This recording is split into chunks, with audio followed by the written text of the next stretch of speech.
Hello everyone. In today's video we're going to be taking a look at one of my favorite approaches into the landing, and that's over in Aspen-Pitkin County, Sardi Field. This is a really fun approach because it has a lot of things that could go terribly wrong about it, and that's one of the reasons why I figured I'd make a video on it. So we're going to be way out in Aspen, Colorado. This is a tremendously mountainous area, as you can probably tell by looking at all the insanely high mountains. And there's this great little ski slope down there that everybody likes to kind of rip down to. There's a certain South Park episode which has way too much fun with that. Once you get that song stuck in your head, by the way, we will not be able to unstick it. So what we're going to do is we're going to try to fly this approach today. It's a little crazy because basically you're going to come out here to Ajax, which is going to be my initial approach fix, which is going to be about 19.1 nautical miles away from the little VOR here, the localizer, I should say. So where this gets a little chaotic, and this is why I love this, is you actually have two separate sets of DMEs that you're going to be monitoring. Notice the giant dual VHF navigation receivers required. You've got the one that's over here, which is going to be at one frequency, then you've got the other one that's going to be down there on that side of things as well. So we have red table at 113.0, and then our other one is going to be Alpha Sierra Echo, which is going to be 111.15. Now the reason these two are so darn crazy is because you have to basically monitor each one of these all the way down. Now to make things extra tricky, I love this, notice your starting altitude. Notice your resulting ending altitude. This is a tremendous, it's like a 6.6 degree descent, which makes this a flight, like I said, extra exciting for us. The other part, and I love this, if you have to go around, check this out. You have to actually take a back course in order to successfully go all the way back around again, which makes things way too crazy for us. But hey, that's what we're here to play with. So I'm going to go ahead and drag that over to another window, and I'm going to start stealing some of those values. We're sitting here, of course, this is real world weather, in case you're curious. So by coincidence, it happened to be terrible weather outside today, which makes us literally, this is it. There's mountains down there somewhere, and they could murder us dead if we're not careful. So what I've done is I've already preloaded the actual approach directly into the computer here. You can see all my different pieces. But what we're going to do is we're going to monitor the approach using all the other pieces as well. So let's go get that set up. I'm going to say select approach. I'm actually not going to use the RNAV approach. That would be too easy. Notice this is 00 because it freaks out Microsoft Flight Simulator when you do this one. Localizer. This is so dangerous. Oh boy. Oh no, we can't set our minimums. Oh no! Okay, I guess we're going to have to work with what we got here. I'll go ahead and press activate. Remember, you can only monitor it. In this particular case, we'll say load. We'll press the proc button again, and we should be able to go ahead and press activate, but it won't let us activate, so we're going to have to do this kind of the old-fashioned way, which, no problem. I'm not worried about it at all. All right, let's put that one away, and you can see our first position here, well, if you remember from the diagram we were looking at a couple minutes ago, was 13,400 feet, so we're actually low right now. Again, I paused everything in order to make this a little bit easier to facilitate, and again, I just don't feel like crashing into something today. By the way, this is the lovely Cirrus. The reason I chose this aircraft today is because I know that it's going to be able to do this, and I'm noticing I'm starting to accumulate ice all over the front of the aircraft, which is really lovely because it's going to make for a much more limited time flying today. But hey, you got to do with what you got, right? Ice protection. Oh no, it's off! Well, we're just going to hope by pushing that button that that's going to work properly. Otherwise, this is going to be one heck of a very short flight for us. But hey, that's part of the fun, right? Okay, so what I'm going to do is I'm going to go ahead and activate my navigation hold mode. Actually, if we wanted to, we could press approach right now if we wanted, but I'm going to hit nav just to make it nice and simple. We're already on altitude hold mode. I'm going to go ahead and unpause. So the aircraft, of course, is going to start doing this little ziggity-zag thing. I've got a pitot heat warning. I'm pretty sure I pressed the de-icing button, didn't I? Pitot heat. There we go. So now the pitot system is going to be working. We need to bump up to 13,000 feet. This is so safe. We're going to pop up to 13,000 feet real quick. So I'm just going to make sure all my stuff is set correctly. My mixture is already preset correctly. We need to get just a teeny tiny bit higher here. Let's see, is my navigation mode on? Navigation mode should be on. But tap it once, tap it one more time. And that should swing us over to the left nicely. Beautiful. So now what I'm going to do is I'm going to go ahead and call up a little tiny of a bit of a climb here. Again, I don't need to go ripping up at absolute maximum altitude or anything silly like that. So I'm going to press vertical speed and go 1, 2, 3. I don't need a really powerful climb here. I need just enough to go ahead and get me some altitude. I'm going to go ahead and increase my power. Notice I have very little power available to me because of the incredible altitude I'm at. And because the winds are so incredibly excessive right now, you can see the fact that the entire aircraft is basically flying at an angle here. So I'm going to go over to PFD. I'm going to go to wind mode, option 3. Let's see what our winds actually are. Oh, 32 knots. That seems safe. That won't be too bad here.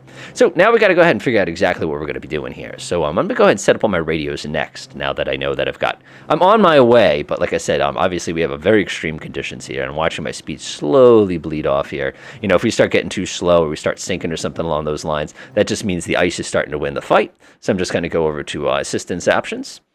We're going to go over to no ABAP, failure and damage. We're going to make icing effects visual only. That way we're able to successfully fly this flight, even though in reality this aircraft would fall right out of the sky because it would basically turn into a giant ice cube. So we're going to go ahead and continue that like that, and then we're going to get all of our other frequencies and everything along those lines all nice and set up for us.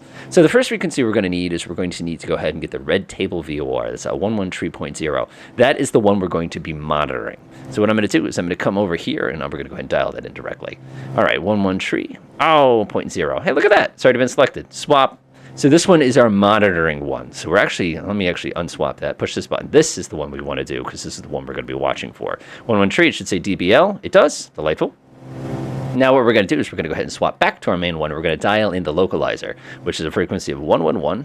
Go ahead and swap that one over. Boop. So if you're wondering where I got those numbers real quickly, I'll just bring it back up in desktop mode. There's the VOR, red table, and there, of course, is the localizer parked down there, which, like I said, we're going to use these together. Now we're going to switch over to dual needles mode, which is going to make it a little bit easier for us to kind of do some of these maneuvers here. So to do that, I'm going to come down to my PFD. I'm going to go ahead and switch to my two bearings on.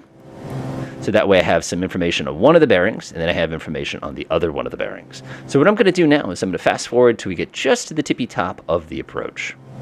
All right, we're just crossing through the top. Now we got to have the hard part. So what I'm going to do is I'm going to switch on heading hold real quick. I'm going to come down here.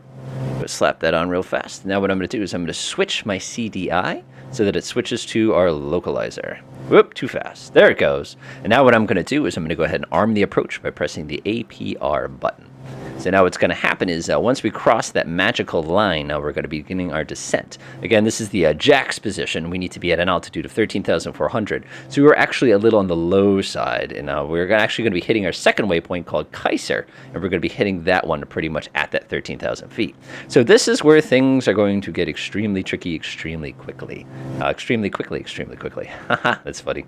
So what we're going to have to do now is we're actually going to have to take the aircraft and we're going to have to very, very smoothly and very, very, very carefully bring it down to its altitude that it needs to be hitting at the individual points. So like I said, right now we're already a little on the low side. We're actually supposed to be at 13,400. We're supposed to hit the next waypoint, which is going to be Jargu. We're supposed to be hitting that one at 13,000.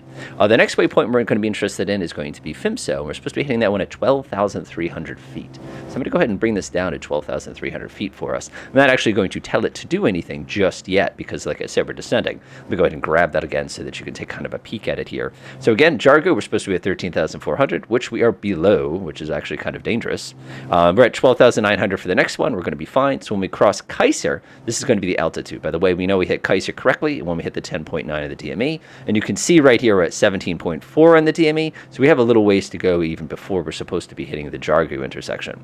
Afterwards, we're going to come down to FIMSO. Then we're going to go down to DOIP. And then we're going to make our way all the way down super smoothly at a 7-degree approach. Now, the interesting thing here is this is a localizer only, localizer DME approach. That means each one of these step downs that we're going to do, we have to do by hand. Now, they're at a 6.6 degree, which means our classic rule of taking half the speed doesn't work. We now need to take the full speed in order to safely get ourselves down to the ground. So the way we're going to do this basically is whatever altitude we need to lose, you're basically going to take whatever my current speed is and just use that as the vertical speed. So if I was doing 100 knots, we just use 1,000 feet per minute on the way down once we hit that particular point.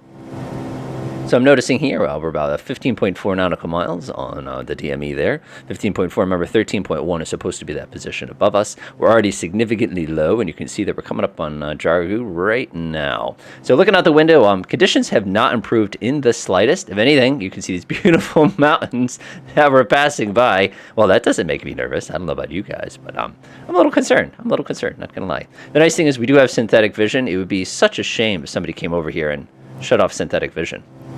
Oh, now it's on. All right, so there's our Jargu. We're coming up on this nicely. Again, we have navigation localizer hold, so everything seems to be going in. Like I said, absolutely love this approach. It's so sketchy. All right, here comes Jargu first. Crossing through Jargu. Again, have your notes on top of you. You should be holding these basically on your lap. All right, we've just crossed the first one. And again, we were supposed to be at 13,400. That is my mistake. Naughty, I would just lose my license for that one. No good. KASE, we're supposed to be hitting at 12,900. There's a ticket, which is kind of on the way down too. I'm just going to take a look here. That's going to be, yep, I'm not going to worry about that one. We can see our DME is 12.5. So our next major point that we're going to be interested in will be DME 9. That we should be at 12,300 feet. So one of the things I'm actually going to do is I'm going to start bringing the throttle back. This is so sketchy. All right, we're just going to look at the one. Yeah, but there's a mountain there. Ignore it. All right, so here comes ticket. KASE, we're supposed to be at 12,900 feet. So what I'm actually going to do is I'm going to pull the throttle back even further. I'm going to start getting a vertical speed of equal to what our current speed is. So I'm going to come down at about, let's call it about 1,000 feet per minute. It'd actually be closer to 12,000 feet per minute. All right, crossing KASE. All right, we need to get down to 12,300 feet. Like I said, basically take your speed. That's your vertical speed. There we go. And down we go. This is so sketchy. I love approaches like this. I won't peek, I won't cheat, don't worry. All right, like I said, we need to be hitting 12,300 feet once we get up to FIMSO. Then we need to get down to 11,700 feet once we cross DOIP. Again, this is one of the great things about this plane is at any point, I love this one called Extreme. What an appropriate name for a waypoint up here. So one thing I am going to do is I'm going to grab onto my verticals altitude selector. I'm going to set this to 11,700, and I'm just going to give the vertical speed button another bop, because what it'll do is it will forget what you were doing. There we go. So we should be crossing FIMSO at 12,300. Let's see how close I get. Dun, dun, dun, dun, dun, dun. Oh, I am good. All right, so that's 12,300. We're going down to DOIP, which should be 11,700 feet. And then our final, because we're category A, is going to be 9,840 feet. Watch out, though, because you see how it's starting to automatically lock onto the next altitude for when we hit DOIP. Again, 11,700 at DOIP. So what I'm going to do now is I'm going to go ahead and bring down one click of flaps. I'm going to go ahead and get my mixture all preset here. I'm going to get ready for my next one. You can see the aircraft is starting to level off, which is desirable because you don't want to get there early because, you know, these giant nasty things called mountains might be there waiting for us when we do get there. Again, I'm just going to kind of look down here. We got to DOIP just a tiny bit early, which is a shame because we hit that other one so cleanly. That was like art back there. I'm going to bring myself back up to about 100 knots. Now we're going to get ready to dial in our final altitude, which, like I said, is 9,840 feet. Oh, by the way, make sure your altimeter is set correctly. You're going to be very disappointed. All right, drop this one down to 9,840. Let's call it at least as close as we can get to it. We're crossing DOIP, so we're going to the vertical speed button. We're going to use our speed, which is going to be 1,000 feet per minute. Again, we're just going to take our speed and use that as our vertical speed because it is like a 6.5. That's all estimation. And now this is the fun part. So we're going to make our way down. 6.7 on the DME. Our next one is going to be CSAG, which would say 4 on the DME. So no pressure, but we have 2.5 nautical miles to go. Closing down. Remember, our missed approach procedure is to take the localizer at 108.50 and fly it out. So what I'm actually going to do real quickly is I'm going to come up here and get that ready to go. Because if something doesn't go well, we need to switch to this and then immediately dial in and fly it basically out of it. So we're making our way down for the last couple parts here. I'm going to go ahead and put that next notch of flaps in. Feeling pretty confident.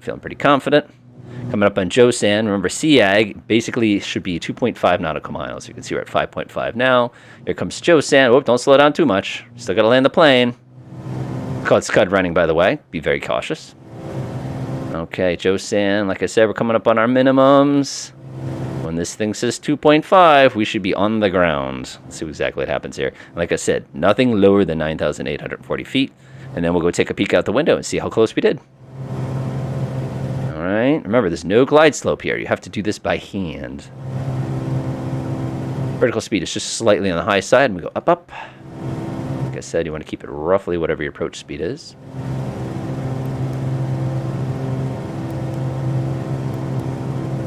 Coming down about 90. SEAG looking out the window, and there is our runway.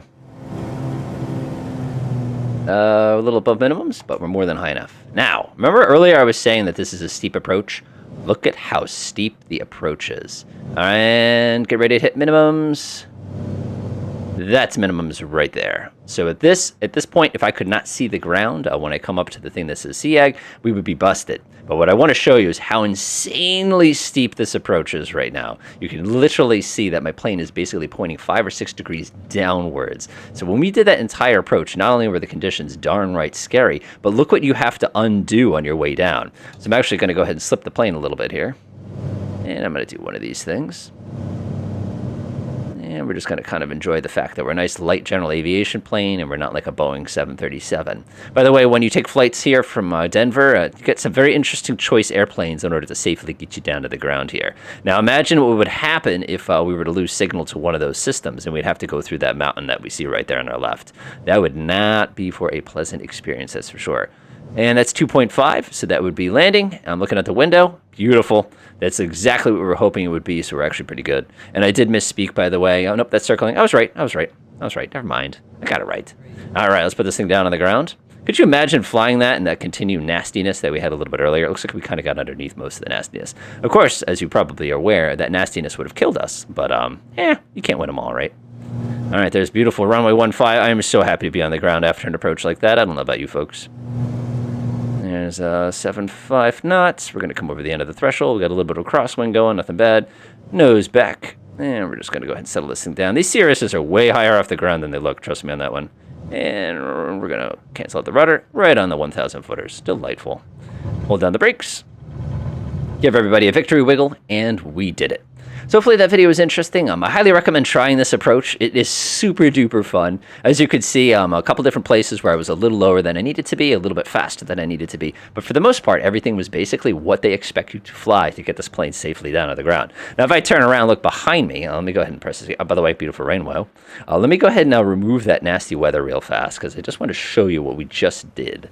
Let me go shut this off and do clear skies. So there's this incredibly tall mountain that's actually on the back side of the one we just flew over the top of. But remember, we basically went like that in order to get us all the way down to the ground.